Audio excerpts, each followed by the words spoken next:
Hi guys, welcome back to my channel. This is Crazy Sam. So this is another of my videos showing some more building techniques and tips that I use while creating my outpost. So I have, let's go into this. I have done a few things already because I realized that if I show it from scratch then the video ends up being extremely lengthy. So I've sort of semi-created certain components and I will just break it down and give you an idea of how it actually works. So if you see here the bottom layer, if I go into X-ray mode, that is essentially what your engine room, as they call it, would look like. So it would be stacked end to end with battery packs, and if I go under, then you'll see I have resource storages under that all the way down the length here. So that is essentially what an engine room would look like. In my first video I had just started a portion just to show you. So in this one I've created a slightly bigger one just to give you an idea what it would look like in the end. And if you noticed, when I go up here, that it's got power. So the way of transferring power, which I also hadn't mentioned in my last video, is you would use stairs, which is one way of doing it. I'm going to highlight a few other ways that you can transfer power from one level. So as I said, your power needs to move from the ground up to the next level in some way or the other. There has to be some sort of connection. So the easiest way of doing it is to just place a stair in there that is connecting your ground level to the next level. And once you have your tile on top of it, like that one, that would sufficiently power up the rest of it. So if I remove, for example, this one, let me get this out.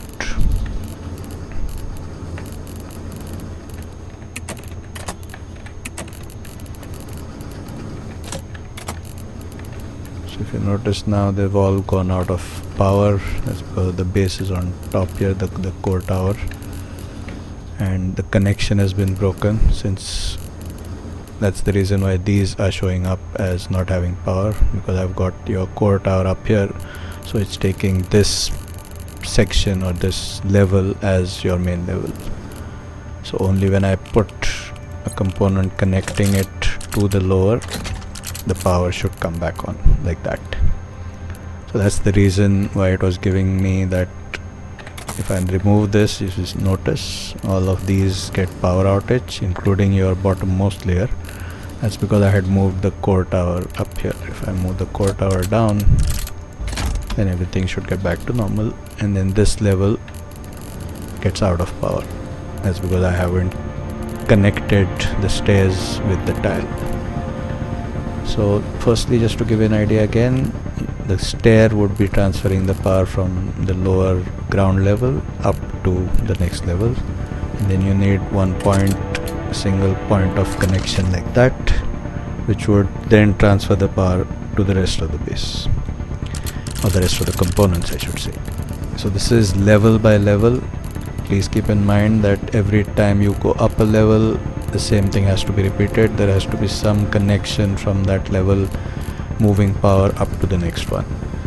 Another tip which I normally give is never have just a single point in terms of only one stair, for example, because what happens is if the enemy does get to this portion and destroys your stairs, then the power to the rest of, well, you would almost say the entire base, the rest of the base would be out if that's your single point. But then whatever's on top of this, everything, no matter how many levels, would all lose power, unless you have a different way of transferring power somewhere down the line. So that's another thing to keep in mind. Never have just one point. I always have multiple, minimum of 2, I would say, in terms of transferring power. So once I connect it either on this side to that, or on the other side, the rest of the base, as you can see, still gets power. So even if one is destroyed, like in this example, if one is destroyed and not giving power, then the other one still supports. So that's another thing to keep in mind, another tip. I think it's quite important when you're planning and designing your base to make sure there are multiple points of transferring power, not just the single stair or single column that is giving power to the next base. So that was your engine room layout of sorts. Resource storage is underneath and battery packs on top. You can always fit 2 layers, so there's 2 sets here. You can notice there's one there and then one on top, so you can always fit 2 resource storage boxes before you get to that colliding with another component message that comes up. If I try to put a third one here, it would say that it's colliding with the component on top. And to just utilize space, another thing that I would suggest is you would fill in. I had empty space here like that. This can either be filled up with resource storage boxes all the way stacked up to use that space. Just fill it up until it reaches the top there, or I like to sometimes use the generator so that it adds to my X boost range and everything. So you would simply put up a panel, like a utility panel, and then use the super generator. Initially early on in the game, obviously the super generator is not available, so you can just put in a small generator on there. Again, depending on the positioning and the layout, if I have space on this side, I would also put an Aegis panel on the inside here just to give it extra support in terms of it's enhancing that side, so that even if, and of course you could put one on the outside as well since it's the bottom one. So now it's got double support, so it has to first, if the enemy does get to the base, they have to first go through this and then get to this and then so on. So you could have the entire lower level also having Aegis panels or armored panels, depending on where you are, what level you are in the game. Because early on the Aegis panel is not available, that gets unlocked later. So you could have armored panels all along at the base level, just to strengthen your bottom layer. Because normally your enemies like your scorpions and things like that would always come and attack at the bottom. You wouldn't have them attacking on top. So it's always better to just fortify your bottommost layer with either Aegis panels or armored panels. And since I'm using generic panels for the outer layer, always remember they are two-sided. Now here I don't have space, but as I've shown here, I have an Aegis on the outside and I can put an Aegis on the inside. So since it's dual layered and with slots on either side, the generic comes in very handy, especially on the lower ones. Of course there are different ways you can do it. Some people also use the armored walls. Now here I don't have space to show it, but that's your advanced armored wall that can also be used. I just remove maybe a few of those. So they would have something like this, which makes up the entire section, one length and breadth, or the entire base layout for that matter. You would have it constructed using this, which is the advanced armored wall. Excuse me. So the thing with this is, as you can see, it's got immense health power in terms of taking damage. It's got 4000 compared to this, which is just 800 plus the wall on the inside, which is about 500. So this is another option that you can use. Again, it depends what stage of the game you're at, because some of these things are only unlocked and you have to do research and unlock them. Some of them, others get unlocked automatically and then you have to craft them and so on.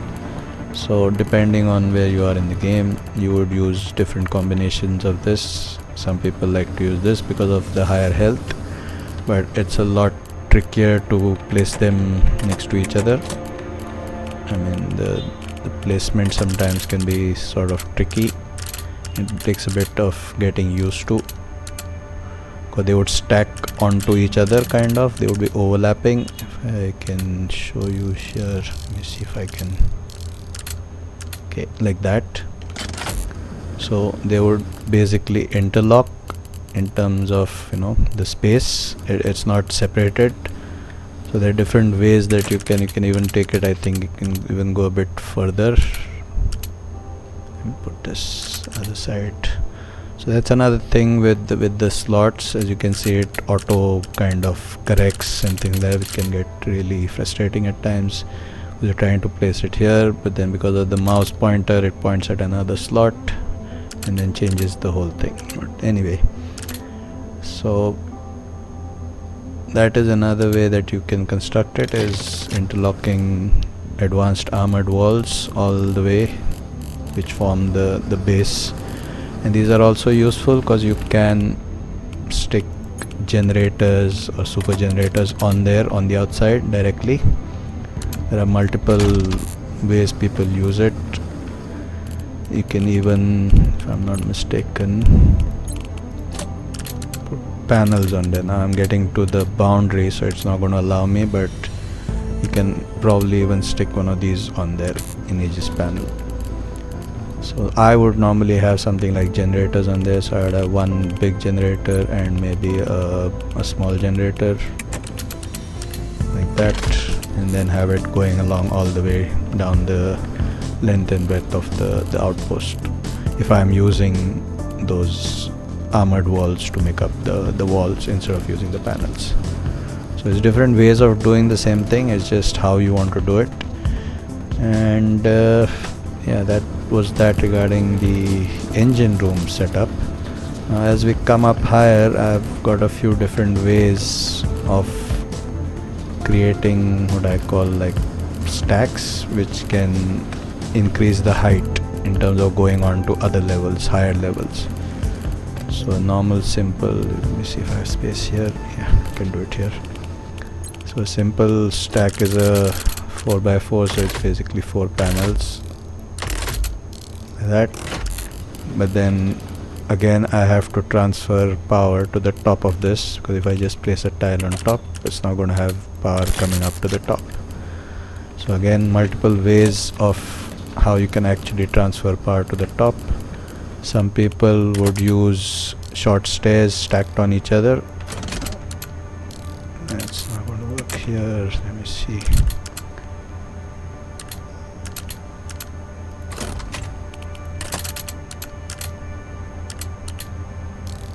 Okay, it needs to be, the placement becomes difficult with this, but if something like this, and then you would stack it on top, another one on top there. Now if you notice, the power is transferred to the top. So it would be short stairs which are stacked on top of each other, and then you would have the power coming up to the top. So you can, I guess, yeah, it doesn't, that's the thing with sometimes which I have encountered, is you can't really close this off with a panel because the stairs collide with it. So I've seen some people just keep it open, but it's not facing this way now, because we're looking at it this way, it looks a little weird. But if it was maybe vertically facing that way and other components beyond it, so you could for example, another way of doing it is, if I put resource storages behind it, then I can close off that gap, so that it looks different. Plus I can, you know, things like this. So there's different ways of doing it.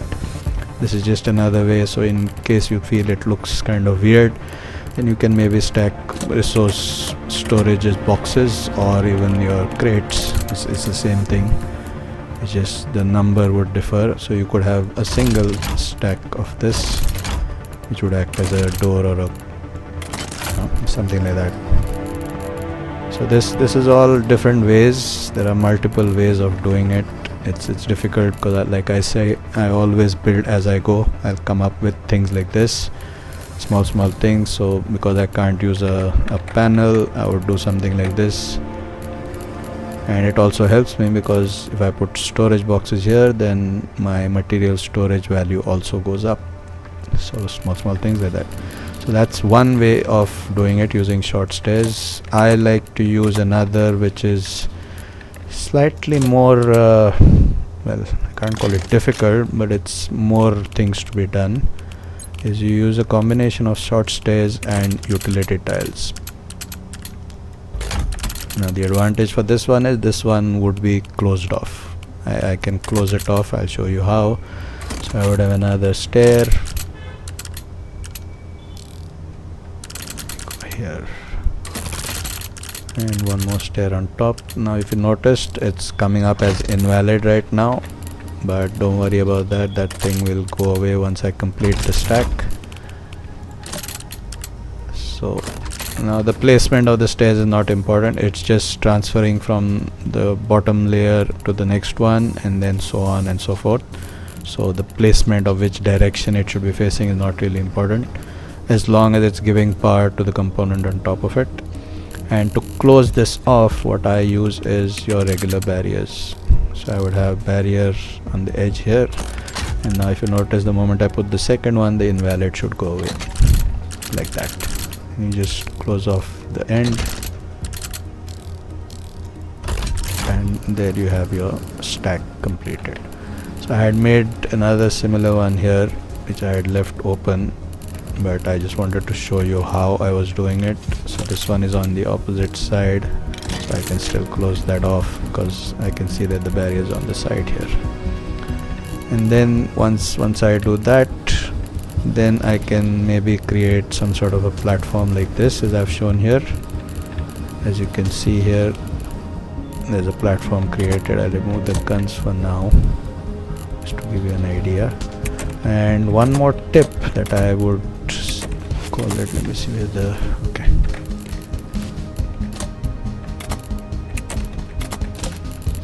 Is whenever you have like a block and then you're taking it to the next level, you can always go 3 tiles out in each direction without any support.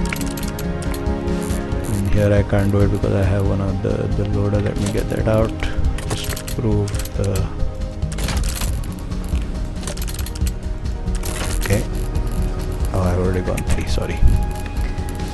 So as you can see, you can go 3 tiles out in each direction of a single column here. So there's no support on any of those. This one's not really giving support. I can remove those out as well. So that is what it gives you in terms of how many you can go without support. Of course, you can add towards the inside here. You can always add more tiles without any support. But once you get to a certain point, then it's going to start giving you an invalid. So your normal design would be something like that.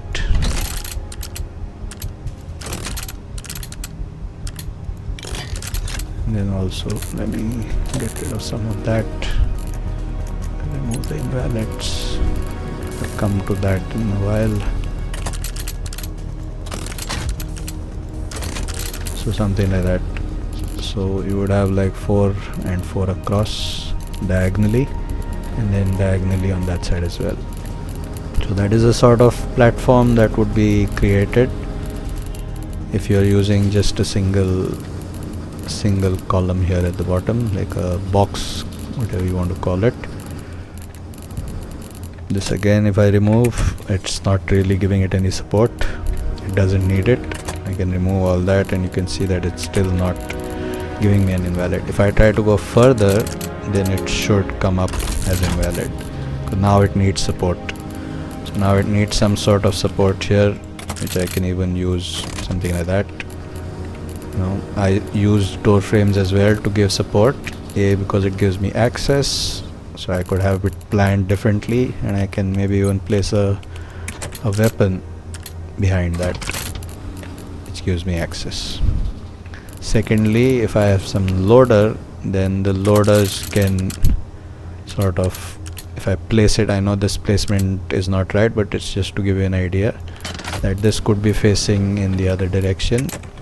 but with the doorway it allows me to give that functionality of a loader being able to feed that weapon, rather than having a generic panel or some other panel, then that access is blocked. So I do like to use door frames quite a bit. I had tried to experiment with your window as well, but then it doesn't go through. You can see, unless you go and manually open the window. As you know, during the game, while you're in game, you can actually open up that glass portion, because I had it, I think when you start off early in the missions and all, you have your base which has certain parts which have windows on it, and you can basically climb out through there. So unless you go and manually open it every time, it doesn't really work. So an easier option is to just use a door frame. So it gives you that function and that capability of being able to have a loader to target it and feed it ammo directly in different directions, of course. So it could be closed off on this side, and maybe this one comes here, something like that. As you can see now, at an angle, even though it's at an angle, I can still access it, and this portion maybe can be closed off and then fortified as well, just to be on the safe side, depending on where it's located. Have some paneling there to make sure that it's not getting attacked from this side. So there's different things. While we are on the topic of loaders, I had just kind of put up one of the Supremes here. So this is the Supreme loader that gets unlocked later on in the game. Once you have, I think it's automatically opened after you have sufficient number of advanced autoloaders. So for those who don't know, you start off with your basic, which is your autoloader. Now the autoloader needs to be filled manually, as in you got to fill ammo boxes in it manually. It doesn't pick up directly. Your advanced would automatically pick up, like if you see, if I place one here, there's a small orange square. So every time ammo box is either put in that square or thrown in that square or passes through, because when you have the conveyor, then it's just passing through, the loader would automatically pick up that ammo. If I go closer, you see there's a strange claw like thingy on there. One there, that one would, yeah, it's a weird animation. I know a lot of people have a problem with that. And so yeah, so that's your secondary, and then this is the advanced, which is your Supreme. Now the advantage with the Supreme is this can feed guns, as you can see here, and other loaders as well. So that's the biggest advantage. So if you have something, I know this doesn't really look right, but this just to illustrate what I mean by, so as long as it's in range, the Supreme autoloader will always fill any other loader or guns that it is within range and connected to, having a straight point of connection there, like that. It would always replenish the autoloaders as well. So every time this loader, for example, has guns on the other side somewhere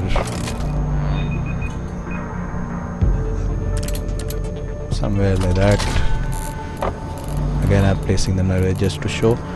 So every time these guns run out, the loader would take an ammo box and replenish. So the moment it does that, the Supreme would automatically fill up that empty space or the empty ammo box. I don't have to put it down here. So that's the advantage. I don't need to have separate ammo generation set up for this one, because my Supreme would always take care of it, as long as it has sufficient ammo being generated for it by itself, if you know what I mean.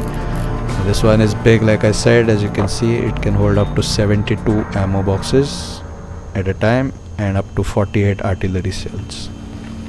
So it's huge. It takes up quite a bit of space. I think it's almost like 3 tiles across, of 3.5 tiles across, almost 4 tiles each. So the placement sometimes becomes very tricky when you're trying to place it on your base and have other things, built around it, the guns that it can target. So I normally would have it in a certain place first. I would place sometimes the Supremes where I want it, and then accordingly plan out the rest of the things, like having the loaders in different places which are supported by the Supreme. Now another tip is, as you can see here, this one also takes up quite a bit of space as compared to putting one of those here. It's doing the exact same thing, but it's taking up less space. So if I'm connecting to the Supreme, I would normally try and use these rather than the advanced.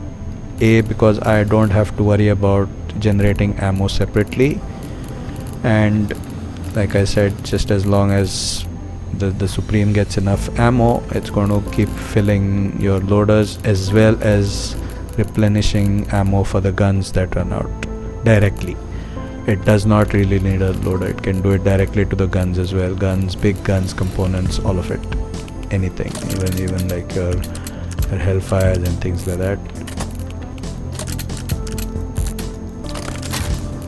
So you could have it with the Hellfires, because these go through ammo really quickly, and if it's up in the front, then they're doing the brunt of the damage. So I would normally have some setup wherein even if they are further down here, something like that.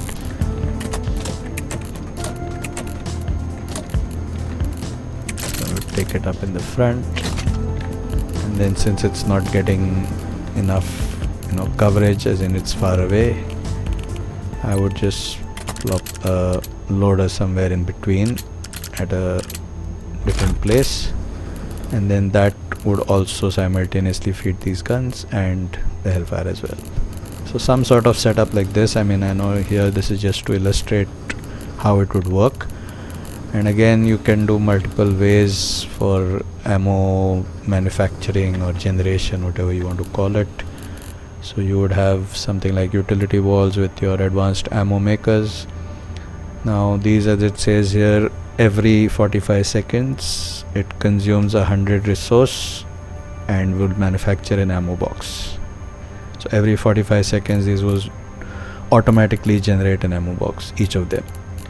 So if you have a lot of those which are there on your base, then you have to make sure that you have enough resources gathered when you visit the nodes and loot on different nodes and things like that. Make sure that before you get to recovery day, the final battle with the bosses, that you have enough resources, because these are eating through resources. So every 45 seconds 100 resource, and then if you have 10 of those and so on, and you multiply it that much more, there are times when you will go through something like maybe 3000 resources every 40 seconds, 45 seconds, whatever it is. So it can add up to quite a bit. So that's another thing to keep in mind, that you make sure that you have enough material resources gathered before you go in for your recovery day fight.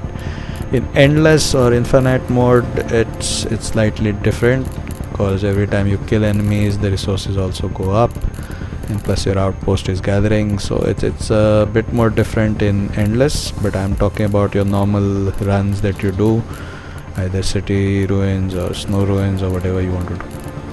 So on those ones, always make sure, if you have bases with that kind of setup where you have maybe a Supreme or even your advanced auto loaders with a conveyor sort of system, then make sure that you have enough materials on there. So your conveyors, I know I've just done this to show for people who might not be aware, that you would have them dropping onto the conveyors and then coming into your orange rectangle or square or whatever you want to call it. So that is where your ammo will automatically be picked up. So once it's coming within that boundary, the moment the box comes in there, the loader will automatically pick it up.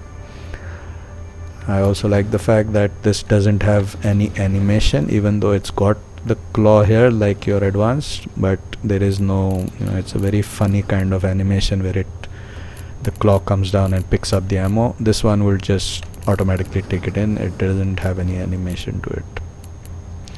Another thing that you can do, which some people are obviously already aware, is you can put one of your ammo makers, just your regular ammo makers, within the orange square, so that when you generate this either through command mode or whatever it is, or manually do it, the loader will also automatically pick it through here, even though it's within the ammo maker. So that's another thing which people, if you're not aware, even that, and that works even for your advanced loaders. So if I have this here, and if I place a couple of these in here like that, and every time I generate ammo, the loader will also automatically pick up the boxes from here. So that's another tip for people who are not aware of that functionality, that if you put an ammo maker in there within the square, the pickup box area, then they will automatically do that as well. All these small things basically is what it's about. One more thing which I had shown here, as you can see, is using that same stack that I created, but then I'm extending it using the large support platforms. So we have the large support platforms here. Let me just go and cut out a few of these. So right now I removed one portion of it, but it's still having enough support from the other three. As you can see, the one side is missing. So I had one more on here that was placed on the edge like that. So I had removed that earlier, but power is still getting transferred from the other ones.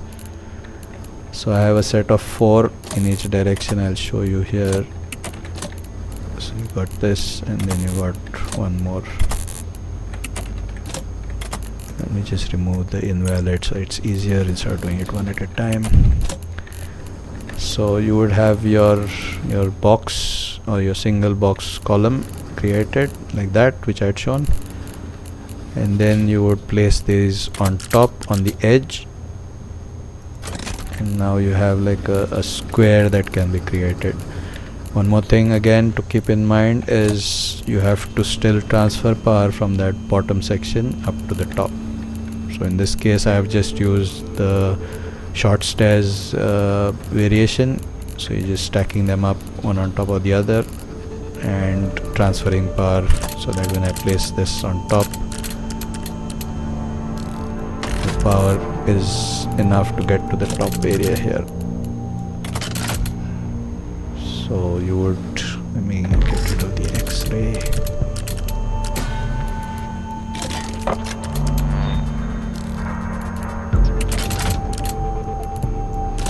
So that's basically what it would be, and then you just have to fill up the other spaces here and connect it. And this also, at the corners you're going to have a issue. It's going to give you an invalid, which can be fixed quite easily. It's just a workaround because there's no support on the sides here. If you notice, that is what I find very weird, is one side has only the corner tiles and the other side has more, even though it's on the same level in terms of space. That's why it gets really weird at times, and I still fail to understand why it does so. I'm guessing there's somebody out there who's probably gone into it a bit more and can explain why that happens. Because if it was me, I would want that on each of the corners would be the invalids and the rest of it should be fine. If you notice, even though it's along the same side and the same, length and breadth is the same number of tiles, on one side I get invalids for more number of tiles, and on the other I just get for the 2. So another way of actually getting rid of the invalid is I just remove the invalid and I replace that with small tiles, which is one of the easiest ways of doing it. Now if you see, this one's no longer invalid. I can go and do the same thing to this and just replace that, and that one's good as well. So sometimes just to get a different look to it, you can do something different. And let me see what can be done here. It will allow me something like that on one side. It's just some different ways of it gives you a different aesthetic look to it. Instead of closing it out and putting small tiles all around, you can do something different like this. And then it just depends how you want to do it, just to give it a different look. So I normally don't really bother with this. There are some people who like to give different angles to it and make it look different. So this is just another way. I mean, it looks slightly different. It gives you a small design kind of thing at the end. So you could have some component on the front here, and some people would even build on that at a different angle, something like that. And these won't actually line up, but something like that. This doesn't line up exactly, but I'm just doing it to show you the options. And then you would have a different look to it. People might put even windows on there, like a window frame, so it's like a see-through, and you can make it like a like a command cabin kind of thing, things like that. There's different things that people use.